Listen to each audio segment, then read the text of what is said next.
Hey, I'm Chad Holmes. I'm the high school pastor here at North Coast Church in Fallbrook. Just wanted to take a minute here to let you know about what we talked about this past weekend so that hopefully this could be a resource to you at home as you bridge what your students learned at church with what you're trying to teach them at home there. So this weekend we continued our series that we started last week called Urban Legends, and looking just at common things that we often believe that aren't necessarily true.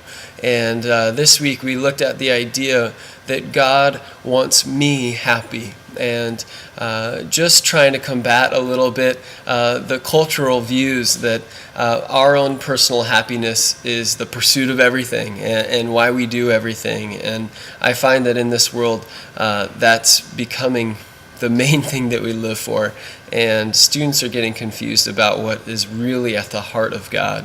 Maybe that's not always our personal happiness. And so what we did this week is we looked at a few mistakes that we make with happiness, and then next week we're going to go into more of that question, does God really want me happy? So this week we looked at one mistake was that we often fake it. We fake happiness because we feel like we're supposed to be happy all the time.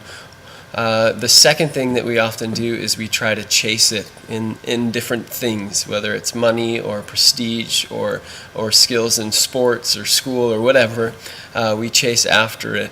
And the third one is we try to force it, whether we force it on ourselves even though we're not going through a happy time, or we force it on other people because they're going through hard things and we just want them to be happy, so we force them into that. So those are just three common mistakes that we went over this week. And if you wanted to ask your son or daughter a question about this week that might start a good conversation, I would ask them, hey, what do you think makes you the happiest right now? What is something in your life that you feel like makes you happy?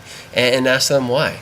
And that might open up a good conversation with you guys about maybe some mistakes that even they might make in pursuing happiness in life. So hopefully this helps. We'll see you next week.